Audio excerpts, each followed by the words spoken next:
myself Kundan Singh, head electrical department,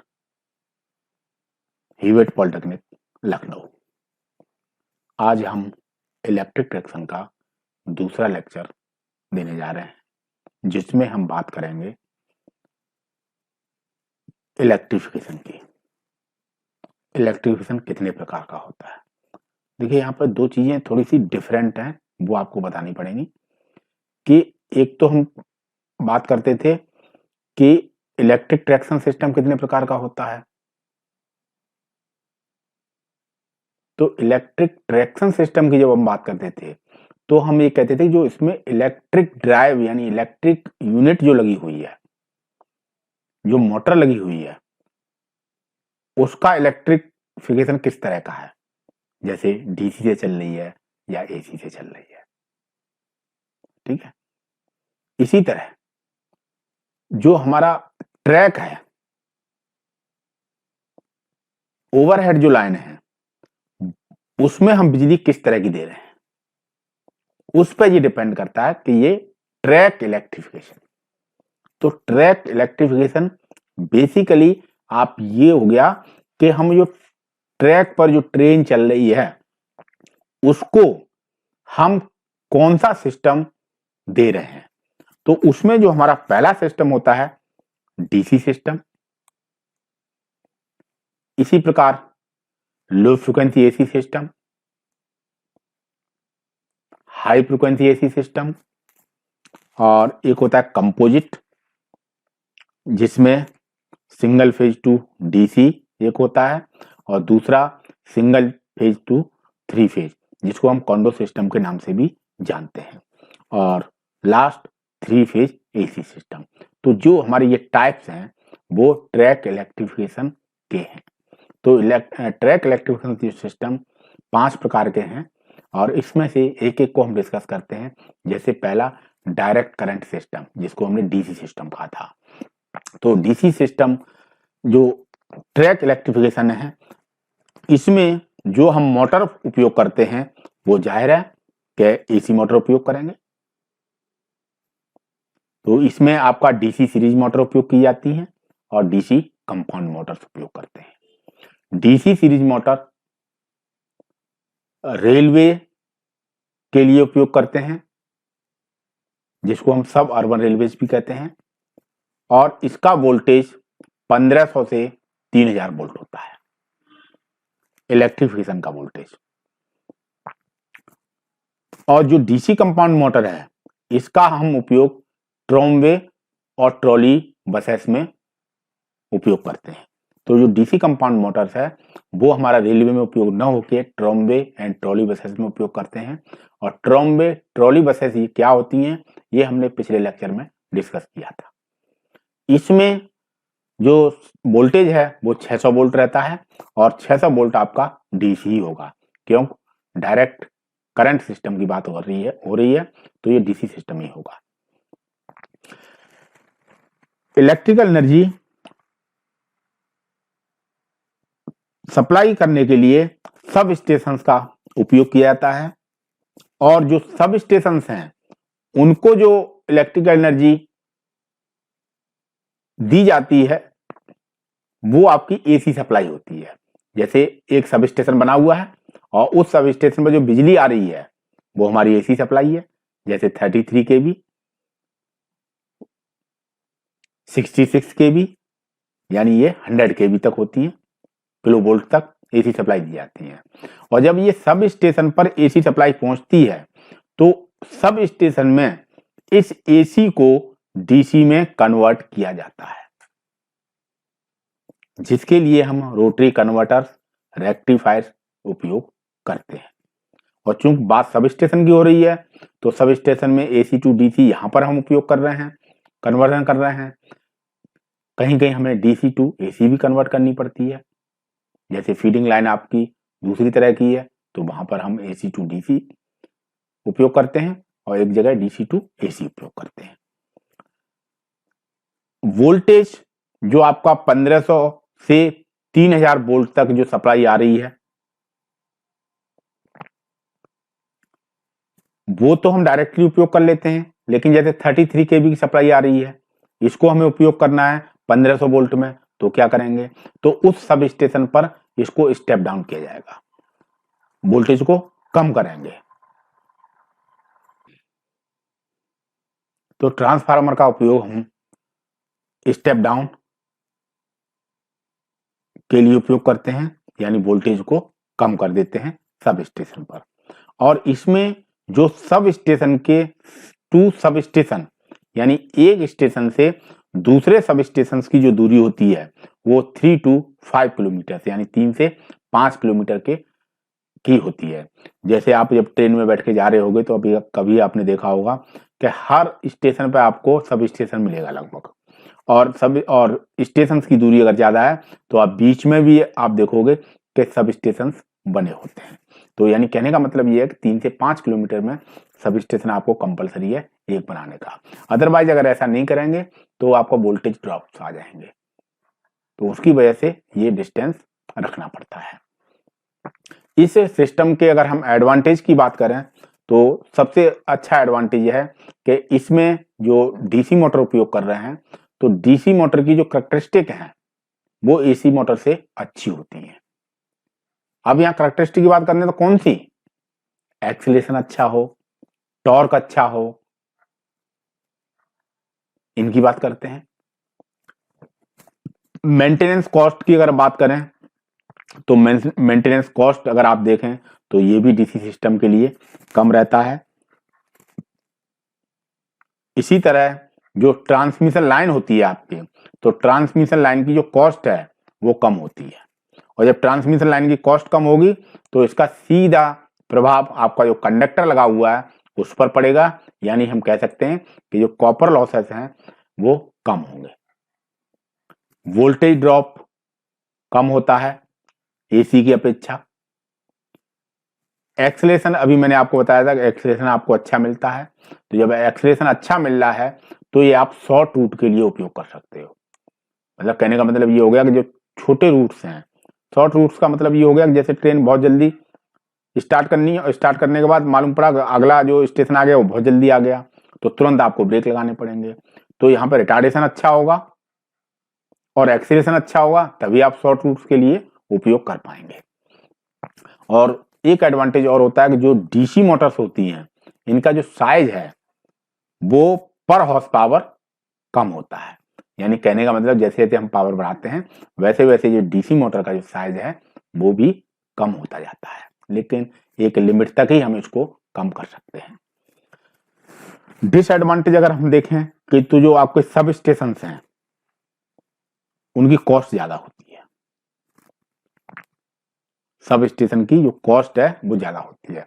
ज्यादा क्यों होगी कि बाकी सब स्टेशन में अगर आप देखेंगे तो ट्रांसफार्मर भी लगे होते हैं और अदर यूनिट्स भी लगी होती हैं, लेकिन जहां आपको डीसी में कन्वर्ट करके लाना है यानी एसी टू डीसी कन्वर्ट करना है, तो वहां पर आपको रोटरी कन्वर्टर्स लगाने पड़ते हैं या रेक्टिफायर्स लगाने पड़ते हैं, तो उनकी कॉस्ट बढ़ जाती है। तो उसकी वजह से सब स्टेशन की कॉस्ट ज्यादा होती है।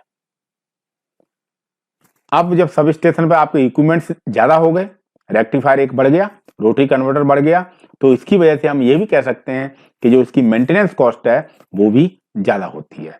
यानी कुल मिला के अगर हम देखेंगे तो ओवरऑल जो कॉस्ट है सब स्टेशन की वो ज्यादा होती है। क्यों कि कन्वर्टिंग मशीनरी यहां पर लगी हुई है एसी टू डीसी।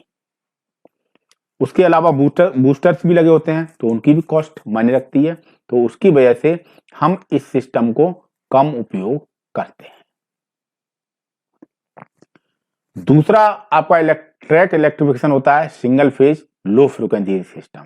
देखिए लो फ्रिक्वेंसी की बात हम कर रहे हैं यहाँ पे, तो जो फ्रिक्वेंसी है, फ्रिक्वेंसी वो हमारी जो लो फ्रिक्वेंसी यूज करते हैं वहां पर सबसे बड़ा फायदा होता है कि लो फ्रिक्वेंसी से जो हमारा पावर फैक्टर है वो इंप्रूव करता है।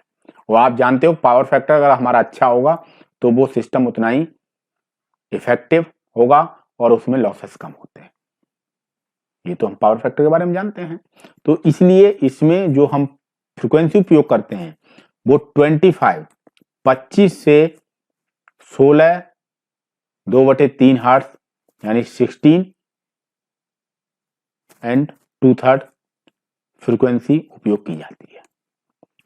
इसमें जो मोटर की रेटिंग होती है, जो आपकी इलेक्ट्रिक ड्राइव लगी हुई है, अब देखिए यहां पे थोड़ा सा हम अलग चलेंगे, ड्राइव की बात कर रहे हैं, तो जो ड्राइव लगी होती है वो 300 टू 400 यानी 300 से 400 वोल्ट होती है। तो वोल्टेज अगर लो होगी तो हमारी जो मोटर की वर्किंग है वो अच्छी होगी।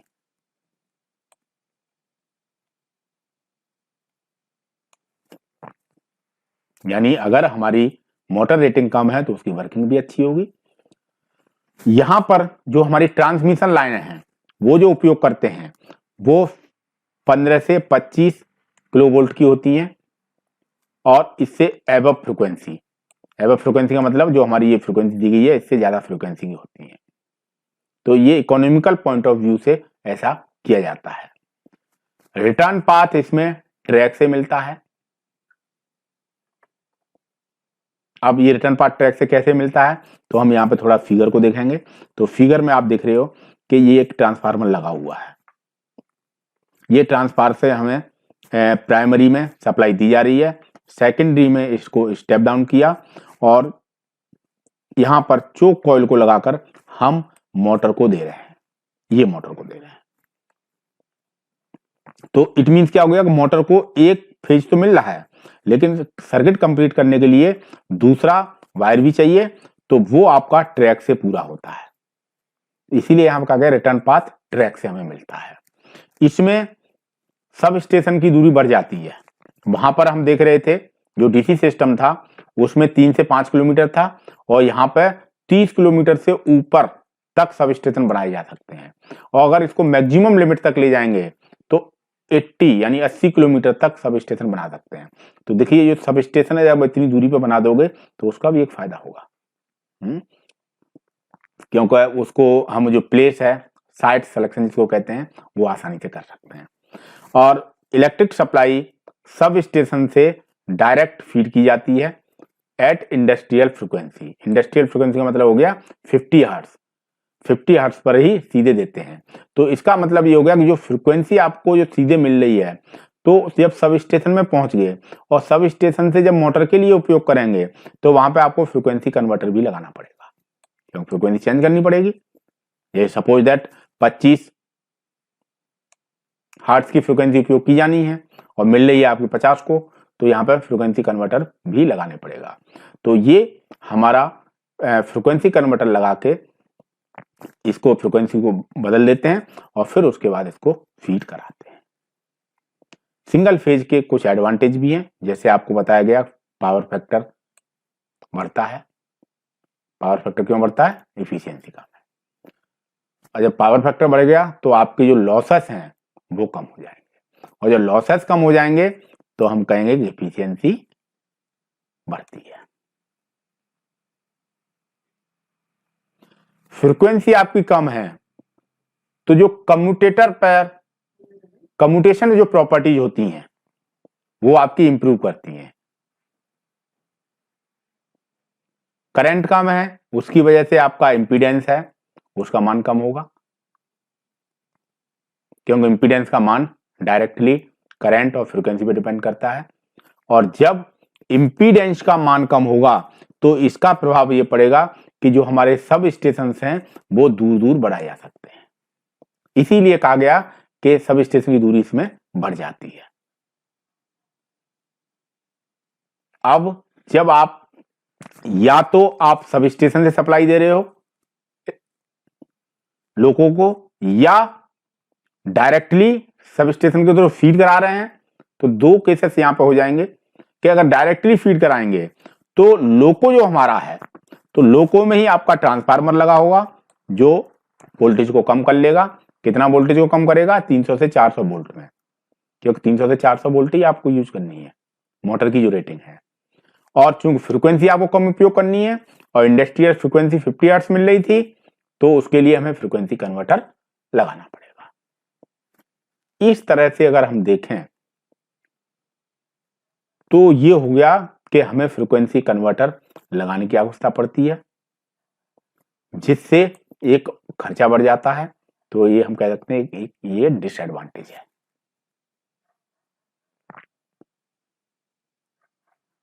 और जब फ्रीक्वेंसी कन्वर्ट करने के लिए इसके फ्रीक्वेंसी कन्वर्टर के अलावा हमें सिंक्रोनस मोटर लगानी पड़ती है, सिंगल फेज एसी अल्टरनेटर्स लगाने पड़ते हैं, इनकी सहायता से भी हम फ्रीक्वेंसी कन्वर्ट करते हैं। तो फ्रीक्वेंसी कन्वर्ट करने के लिए ये भी लगाने पड़ते हैं, ये भी एक डिसएडवांटेज है। तो इससे अगर हम देखें तो ओवरऑल जो कॉस्ट है वो बढ़ जाती है। तो ये एक डिसएडवांटेज हुआ।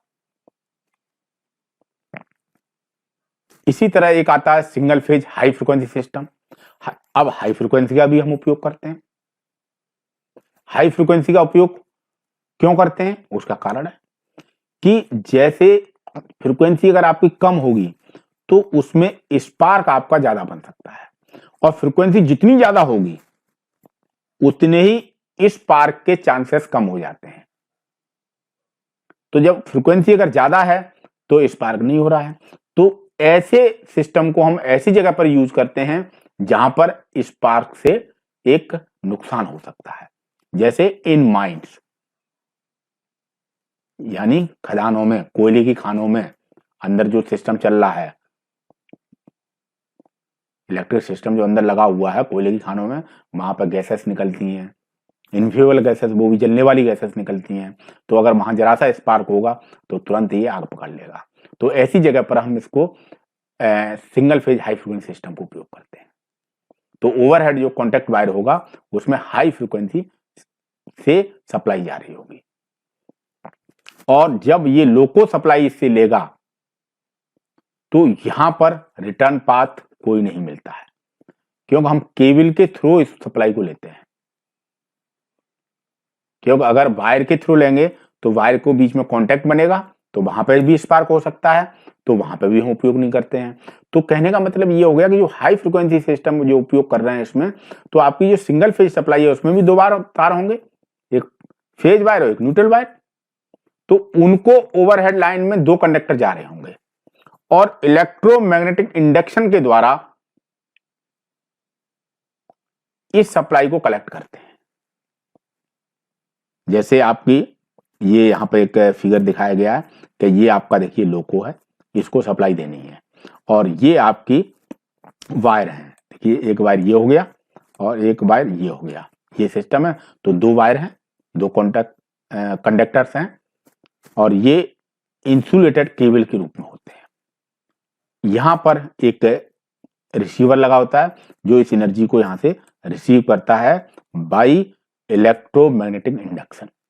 इलेक्ट्रोमैग्नेटिक इंडक्शन के द्वारा ये इसको रिसीव करेगा, और ये जब आपकी बिजली अंदर जाएगी तो यहाँ पर आपके अदर सिस्टम्स लगे होते हैं, जैसे कि जो मोटर है ये आपकी, ये मोटर जो लोको में लगी है ये आपकी डीसी मोटर है, तो इस एसी को डीसी में कन्वर्ट कर देंगे। तो उसके लिए लोको में ही रेक्टिफायर लगा होता है, ये रेक्टिफायर एसी को डीसी में कन्वर्ट कर देगा, और ये मोटर आपकी डीसी लगी हुई है तो डीसी मोटर को चलाएंगे। तो यहाँ पर हमने ये देखा कि जो इलेक्ट्रिफिकेशन सिस्टम था वो इलेक्ट्रिफिकेशन सिस्टम इसकी बात हो रही थी, और जो लोको है उसमें आपका डीसी लगा हुआ है। इसमें जो हमें फ्रीक्वेंसी की जो बात कर रहे थे, तो फ्रीक्वेंसी कितनी रखी जाती है उसकी भी अपनी एक लिमिट है। तो उसको हम 2500 से 3000 हर्ट्ज तक रखते हैं, 2.5 kilohertz to 3 kilohertz तक। और इनके जो एनर्जी रिसीवर है, जो यहां से इलेक्ट्रोमैग्नेटिक इंडक्शन के द्वारा एनर्जी ले रहा है, इसके बीच में जो गैप है वो 4 सेंटीमीटर गैप रखा जाता है। ये आपका 4 सेंटीमीटर गैप होगा। 4 सेंटीमीटर गैप से क्या होगा कि जितना ये गैप कम होगा उतनी हाई फ्रीक्वेंसी पे इंड्यूस जो ईएमएफ है वो ईएमएफ इंड्यूस हो सके। तो इसलिए हम 4 सेंटीमीटर गैप का इस्तेमाल करते हैं। और मोटर को सप्लाई देने के लिए मैंने आपको बताया कि एसी को डीसी में कन्वर्ट के लिए रेक्टिफायर का उपयोग करते हैं। इसके कुछ एडवांटेज हैं। तो due to high frequency no spark hence in use mines. और free from hazard of explosion, यानी आग लगने का खतरा नहीं रहता है, ब्लास्ट का खतरा नहीं रहता है, एक्सप्लोजन।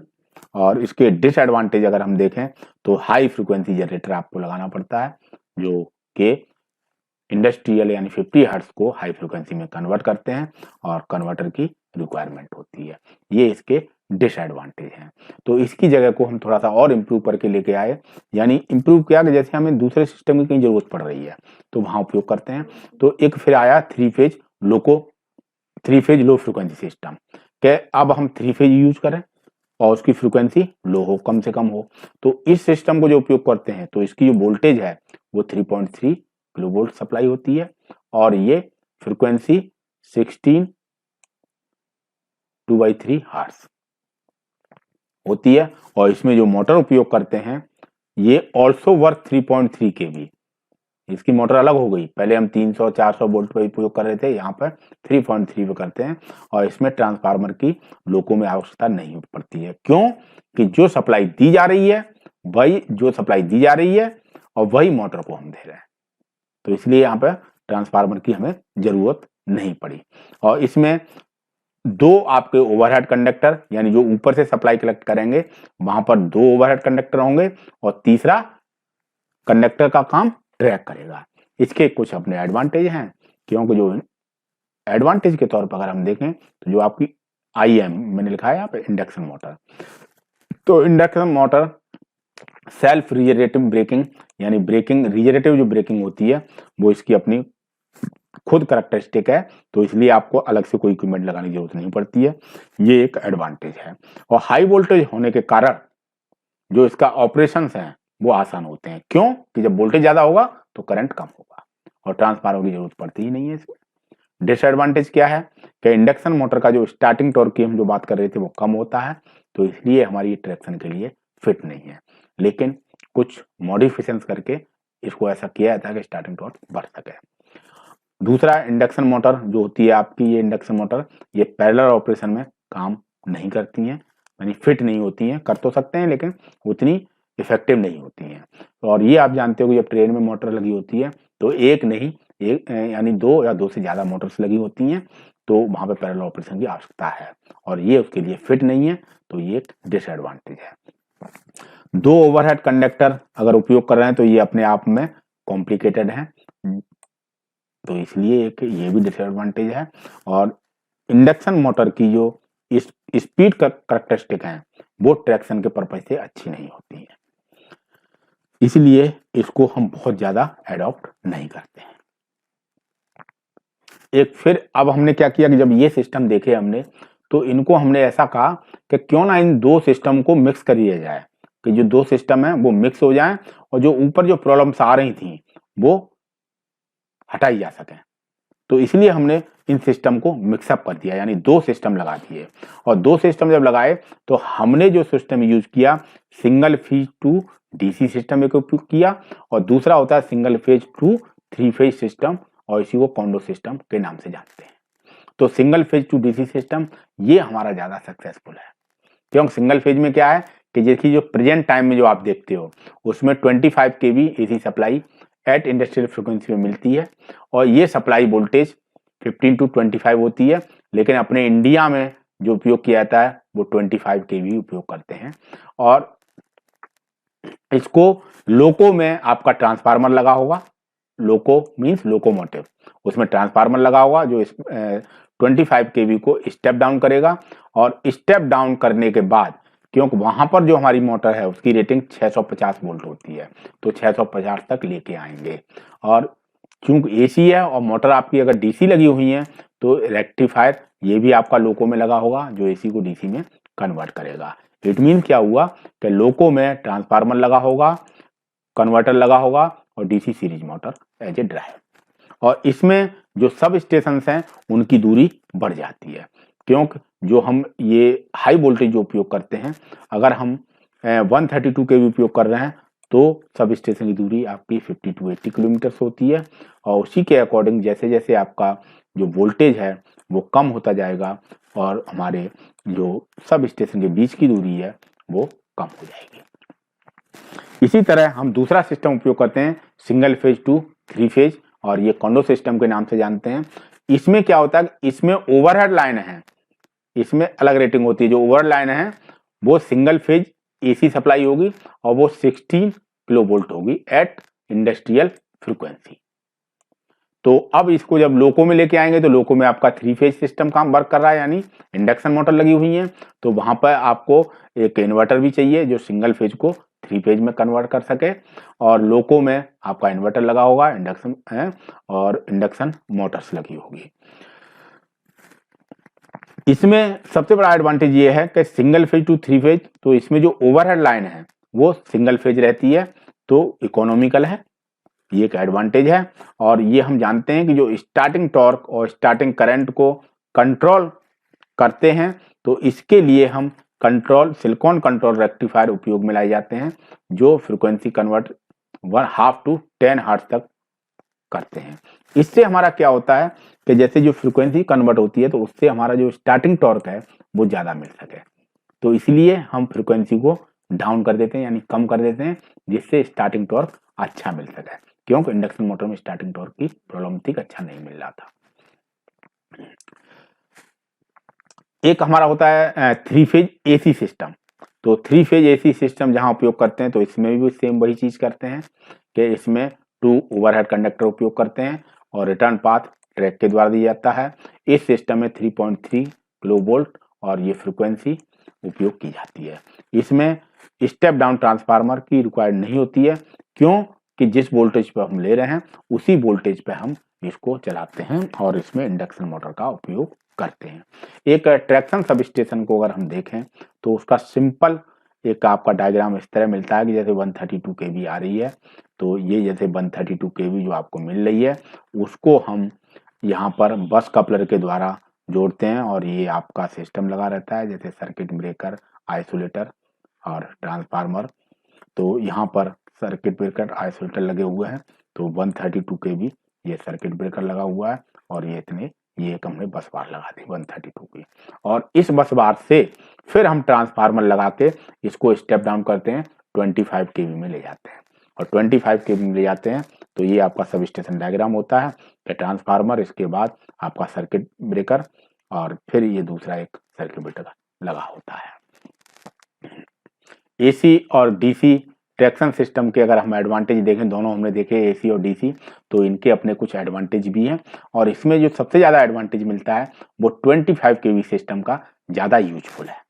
तो इसलिए हम ये भी कह सकते हैं कि जैसे एसी और डीसी में अगर कंपैरिजन करना हो तो एसी हमारी बहुत अच्छी है।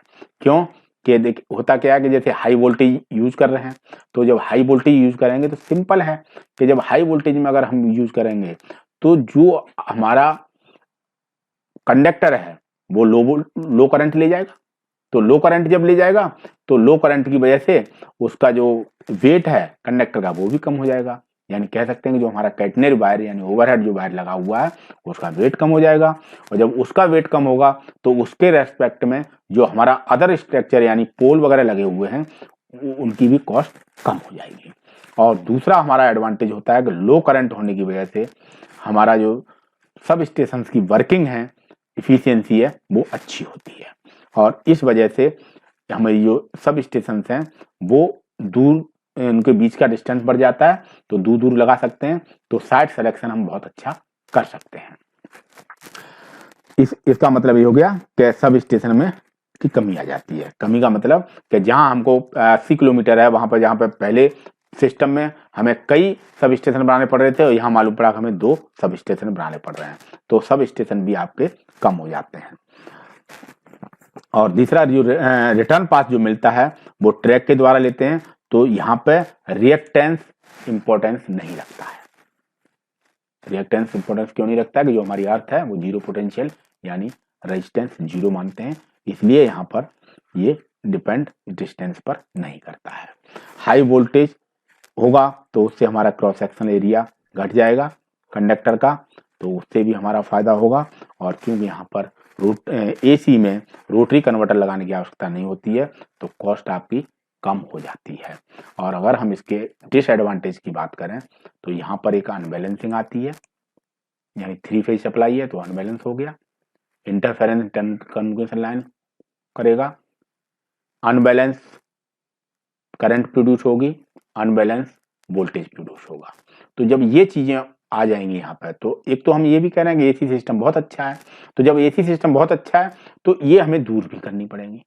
दूर कैसे करेंगे कि पावर सप्लाई को सब स्टेशन से हाई वोल्टेज तक टेपिंग करके, जब हाई वोल्टेज से टेपिंग कर लेंगे तो क्या होगा कि अनबैलेंसिंग की समस्या खत्म हो जाएगी। दूसरी अनबैलेंस की समस्या फेज सीक्वेंस को चेंज करके। तीसरा स्कॉट कनेक्शन ट्रांसफार्मर के करते हैं, जिससे आपकी करंट जो है वो बैलेंस हो जाती है। चौथा, पावर को बढ़ा करके भी अनबैलेंसिंग को कम कर सकते हैं। उसके अलावा अगर इंटरफेरेंस की जो हम बात कर रहे थे यहाँ पर, ये टेलीकम्युनिकेशन लाइन को, इसको कम करने के लिए आइसोलेटिंग ट्रांसफार्मर का उपयोग किया जाता है, जिससे इलेक्ट्रोस्टैटिक इफेक्ट अप्लाई होता है, जिससे हमारा इंटरफेरेंस कम हो जाता है। और दूसरा, इसका इंटरफेरेंस को दूर करने के लिए अंडरग्राउंड केबल्स या अर्थिंग केबल की करके भी हम इसको दूर कर सकते हैं। एक आर्टिकल और है कि comparison of AC and DC system of electrification. तो जो हमारे एसी और डीसी जो सिस्टम है इलेक्ट्रिफिकेशन वाले, उनके एप्लीकेशंस क्या हैं? तो एप्लीकेशंस के तौर पर अगर हम देखें या कंपैरिजन करें तो इनका उपयोग मेन लाइन और सब अर्बन लाइन के लिए किया जाता है। रेलवे में मेन लाइन और सब अर्बन। तो मेन लाइन में जो रिक्वायरमेंट्स हैं वो हमारी हैं कि हाई स्पीड मिले हमको, एक्सीलरेशन रिटार्डेशन इतना मायने नहीं रखता। मेन लाइन में एक्सीलरेशन रिटार्डेशन इतना इंपॉर्टेंट नहीं है, क्यों कि यहाँ पे स्टेशन टू स्टेशन डिस्टेंस ज्यादा है। ओवरहेड स्ट्रक्चर की कॉस्टिंग मिनिमम होनी चाहिए। सब स्टेशन की जो इनिशियल कॉस्ट है वो कम होनी चाहिए। सब स्टेशन की डिस्टेंस जो बढ़ जाती है तो उसकी वजह से भी अगर देखेंगे हम का जो वोल्टेज डिस्ट्रीब्यूशन है वो अच्छा मिलता है, जिससे हमारा जो कंडक्टर है उसका क्रॉस सेक्शन एरिया कम हो जाता है। और एसी सप्लाई तो डीसी की अपेक्षा मेंटेनेंस कॉस्ट भी कम होती है।